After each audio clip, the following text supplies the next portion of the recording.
ভয় পাওয়ার দরকার নাই। আমি আপনাদের জানিয়ে দিই, আমাদের বড় ভাইজান দলের প্রতিষ্ঠাতা একটা কথা আমাকে বলে দিয়েছে যে যদি একজন ভোটারের নাম বাদ যায়, মানে আর্টিকেল 326 ধারাকে ভায়োলেট করা হবে, তার জন্য সুপ্রিম কোর্টে মামলা করার নির্দেশ আমাকে দিয়েছে। আপনারা চিন্তা করবেন না। তাই আমি আপনাদের এখানে একটা কথা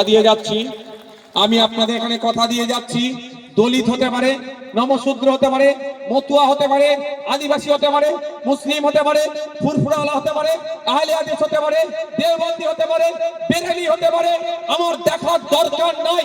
তৃণমূলের ভোটার হতে পারে, আমার কোনো দেখার দরকার নাই। কোন বৈধ ভোটারের নাম যদি বাদ যায়, তার পাশে কেউ থাকুক আর নাই থাকুক, তার পাশে খামচিহ্ন থাকবে, নওশাদ সিদ্দিকীরা থাকবে, বিশ্বজিৎ মাইতিরা থাকবে, জামির ভাইরা থাকবে, রাকেশরা থাকবে। এটা মাথায় রাখুন। আমি দ্বিধায় দায়িত্বহীন ভাষায় বলে যাচ্ছি, কার সাথে কার মাসলাকি মতামত থাকবে ওটা নিয়ে ব্যাপার নয়। কে হাদিস, কে ফুরফুরা, কে বেরেলি আমার দেখার প্রয়োজন নেই। কোন হাদিস ভাইরা যদি একটা নাম কাটা যায়, তার পাশে কেউ থাকুক আর না থাকুক, আমি কথা দিয়ে যাচ্ছি, তার জন্য সুপ্রিম কোর্টে নওশাদ সিদ্দিকী মামলা করবে, তার হয়ে লড়াই করবে। আর্টিকেল 326 আপনার আমার ভোটদানের স্বাধীনতা দিয়েছে সংবিধান, সংবিধান আপনাকে অধিকার দিয়েছে। 18 বছরের ঊর্ধ্বে আপনি ভারতীয় ভোটদানের স্বাধীনতা পাবেন, আপনি ভোট দিতে পারবেন, ভোটার লিস্টে নাম উঠবে। যদি কেউ চক্রান্ত করে আপনার নাম কেটে দেয়, আপনি ভয় পাবেন না, কারণ আপনার কাছে কাগজ আছে। দুটো করে কপি দিয়েছিল, একটা জমা করেছেন আর একটা কপি আপনাদের বাড়িতে আছে, একটু যত্ন করে রাখুন। যদি দেখেছেন আপনার নামে আপনার ভোটার লিস্টে নাম কাটা গিয়েছে, ওই কপিটা এখানকার নেতৃত্বদের মাধ্যমে আমার কাছে পাঠিয়ে দেবেন, যেমন করে আমার কাছে পাঠিয়ে দেবেন। আমি কথা দিচ্ছি আপনাকে সুপ্রিম কোর্ট যেতে হবে না, আপনার ভাই নওশাদ সিদ্দিকী আপনার জন্য সুপ্রিম কোর্টে গিয়ে লড়াই করবে। ছেড়ে কথা বলবো না। মাস্টার সাহেব কোশ্চেন পাঠিয়েছিল, উত্তর আমরা লিখে পাঠিয়েছি। একটা উত্তর কপি তার মাস্টার সাহেবকে দিয়েছি, একটা উত্তর কপি আমাদের কাছে রেখেছি, তাই তো? এবার মাস্টার সাহেব আমার উত্তর পত্রটাকে নিয়ে যদি কেটে দেয়, মাস্টার সাহেবকে জবাব দিতে হবে না? মাস্টার সাহেব যদি আমার সাথে অন্যায় করে, মাঠে ময়দানে গণতান্ত্রিক প্রক্রিয়ায় মাস্টার সাহেবের জবাব দেব, আর আইনের মাধ্যমে, ছেড়ে কথা বলবো না, আইনের মাধ্যমে বুঝিয়ে দেবো। প্রস্তুত আছেন তো নাকি? যদি একটা ভোটারের নাম বাদ পড়ে, মাঠে ময়দানে আন্দোলন সংগ্রাম করবো, গণতান্ত্রিক প্রক্রিয়ায় সাথ দেবেন তো নাকি? সে যদি আহলে হাদিস হয়, বেরেলি হয়, ফুরফুরা হয়, ওই মতপার্থক্য আমরা রাখবো, কে কোথায় নামাজে হাত বাঁধবে সেই মুফতি মাওলানারা বিচার করবে। কি বলছি বুঝতে পেরেছেন?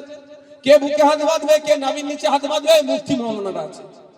কে হরিচাঁদ ঠাকুরকে মানবে, কে ফুরফুরার পীর আবু বকরকে মানবে, কে আকরাম খান সাহেবকে মানবে, কে ইবনে তাইমিয়া সাহেবকে মানবে, কে আহমদ হাসান মাদানী সাহেবকে মানবে। যে যাকে মানবে সে মুফতি মাওলানা বুঝে নেবে। আমাদের ভোটারের নাম যদি কাটা যায়, তখন আমরা কে আহলে হাদিস, কে বেরেলি, কে ফুরফুরা, কে তাবলীগ, কে মতুয়া, কে নমশূদ্র, কে হিন্দু, কে মুসলমান আমরা দেখব না। ওই ভোটারের পাশে দাঁড়িয়ে আমরা লড়াই করব। এই জন্যই আমার উপরে রাগ, বুঝতে পারছেন তো? বলে নওশাদ সিদ্দিকী পীরেদের ঘরের ছেলে, তোরা আহলে হাদিস, তোরা ওনার পাশে যাবি কেন? ও যখন শামসেরগঞ্জে গঙ্গার ভাঙনে বাড়ি ঘর চলে যাচ্ছিল, 100 জনের বাড়ি গেলে 99 জন তখন আহলে হাদিস ভাই, জানেন তো আপনারা শামসেরগঞ্জ? তখন কোন নেতা যায়নি, এই পীরের ঘরের ছেলেটাই গিয়ে লড়াই করেছিল। বিধানসভায় আওয়াজ আমি তুলেছি। যখন আমার দলিত, আমার আদিবাসী ভাইদেরকে চোপড়াতে ধরে বাড়িতে আগুন লাগিয়ে জ্বালিয়ে দিল, তখন কোনো আদিবাসী কেউ যায়নি, কোনো নেতা যায়নি, এই নওশাদ সিদ্দিকী গিয়েছিল। আর ওখানে গিয়ে বলছে, নওশাদ সিদ্দিকী মুসলমানদের ছেলে, তোরা ওই দল করবি কেন? যাবো কোথায় ভাই? যখন আপনার মাহমুদ মাদানী সাহেবকে অসমের সরকার কুৎসিত ভাষায় আক্রমণ করলো, তখন কেউ মুখ তখন হয়তো খোলেনি।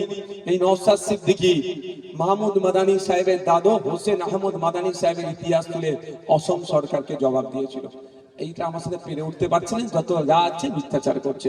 তাই বন্ধুগণ, আমি আপনাদের বলবো, চোখ কান খুলে রাখুন। কাকে কান নিয়ে চলে যাচ্ছে বলে কাকের দিকে তাকাবার কিচ্ছু প্রয়োজন নাই। নিজের কানে একটা হাত দিয়ে দেখুন না, কান আছে না নাই। এই ওয়াকফ সম্পত্তি, মমতা ব্যানার্জি তো নাটক করছে। মমতা ব্যানার্জি সুকৌশলে বিজেপিকে এই ওয়াকফ সম্পত্তি দখলের জায়গা করে দিচ্ছে। এবার আপনাকে বলতে পারে কি বলে ওটাকে, যুক্তরাষ্ট্রীয় পরিকাঠামোয় হ্যান ত্যান অনেক গল্প শোনাবে। আমি অন্তত বলবো, আমি রাষ্ট্রবিজ্ঞানের ছাত্র নয়, তবে পাড়ার যে সমস্ত তৃণমূলের ছেলেরা আছে রাষ্ট্রবিজ্ঞান বোঝাতে এসছে, তার থেকে আমি একটু বেশি জানি। পারলে ওদের মমতা ব্যানার্জিকে বসাতে বলুন, আমাকে বসাতে বলুন, পশ্চিমবাংলার মুসলমান দলিত আদিবাসীকে কিভাবে তীরে তীরে ধ্বংস করছে মমতা ব্যানার্জি, সেটা আমি প্রমাণ করিয়ে দেবো। ওয়াকাফ মাদ্রাসা, মসজিদ, ঈদগাহ, খানকা যাই বলুন না কেন, সেই জায়গা লুট করতে চাইছে বিজেপি। মমতা ব্যানার্জি তাকে সুযোগ দিচ্ছে। আমি সুযোগ এই জন্যই বলছি, উনি বলেছিলেন যে আমাদের রাজ্যে আইনকে বাস্তবায়ন হতে দেব না, লাগু হতে দেব না। হঠাৎ তিনি 27শে নভেম্বর তিনি ঘোষণা করলেন সব আপলোড করুন উমিদ পোর্টালে, মানে আইনটাকে তিনি মেনে নিলেন। তারপরে উনি এক মালদাতে গিয়ে কি বলছেন, ওনার সরকার নাকি সুপ্রিম কোর্টে মামলা করেছে। আমি দায়িত্ব নিয়ে বলছি, এখানে যে রেকর্ডিং হচ্ছে এর মধ্যে একটা রেকর্ডিং কিন্তু আইবিরও হচ্ছে। এই এখানে অনেক ক্যামেরা চলছে না, দূরে বসে হয়তো আমার রেকর্ডিং করছে, ওটা মমতা ব্যানার্জির কাছে যাবে, তার দপ্তরে যাবে। আমি অন ক্যামেরা বলছি যে আমি দায়িত্ব নিয়ে বলছি, রাজ্য সরকার সুপ্রিম কোর্টে ওয়াকফ আইনকে আটকানোর জন্য মামলা করেনি, কিন্তু মিথ্যা কথা বলে, অসত্য কথা বলে মানুষকে বলছে মামলা করেছে।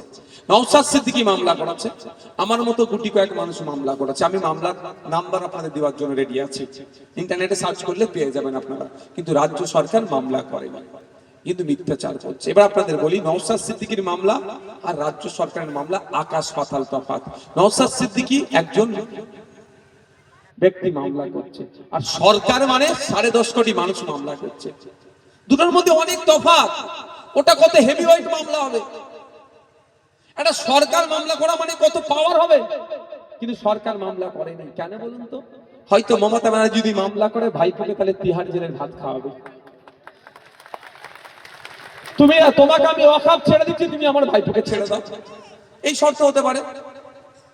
তোমাকে আমি ওয়াকফের মাদ্রাসা, মসজিদ, ঈদগাহ, কবরস্থানের জায়গা ছেড়ে দিচ্ছি, তুমি আমাকে আমার ভাইপোকে ছেড়ে দাও। তাহলে উনি উনার ভাইপোর জন্য আমার মাদ্রাসা, মসজিদ, ঈদগাহ, কবরস্থানের জায়গা ছেড়ে দিচ্ছে। আমাদেরকে আমাদের ভাই ভাইপোর জন্য একটু ভাবতে হবে না? তাই সময় এসেছে আমাদেরকে আমাদের ভাই ভাইপোর জন্য ভাবতে হবে। অন্যের ভাই ভাইপোর কথা এতদিন আমরা ভেবেছি, আমাদের কথা কেউ ভাবেনি। তাই এবার আমরা সময় এসেছে, 2026-এ নির্বাচন আসছে, আমরা আমাদের ভাই ভাইপোর কথা বলবো। পশ্চিমবাংলার বিধানসভাতে গিয়ে আমার ভাই ভাইপোর কথা, মাদ্রাসার কথা, মসজিদের কথা, ঈদগাহর কথা, শ্মশানের পবিত্রতা রক্ষার জন্য, কবরস্থানের পবিত্রতা রক্ষার জন্য, কেউ না অবৈধভাবে দখল নিতে পারে, দেবত্ব সম্পত্তি ফিরিয়ে নিয়ে আসার জন্য, ওয়াকফ সম্পত্তি ফিরিয়ে নিয়ে আসা, উদ্ধারের জন্য এখান থেকে আমরা একজন জনপ্রতিনিধি আমনাগা বিধানসভা থেকে আইনসভায় পাঠাবো। রাজি আছেন তো ভাই? আপনারা যদি সাথ দেন তাহলে সম্ভব হবে। এইটাই যখনই বলি, তৃণমূল আমাদের সাথে পেরে উঠতে পারে না। একটাই কথা বলে, ভোট কেটে নাকি আমরা বিজেপির সুবিধা করছি, বিজেপি নাকি আমাদেরকে টাকা দিয়েছে। চলো, বিজেপি টাকা দিয়েছে, কেউ প্রমাণ নেই তো, প্রমাণ করতে পারবে না। আমার নামে এক নেতা বলেছিল, মামলা দিয়ে দিয়েছি, ওকে আইনের মাধ্যমে ধরে 29শে ডিসেম্বর কোর্টে আসতে হবে, নাহলে ওর পরবর্তী কি পদক্ষেপ হবে সেটা আপনারা দেখবেন।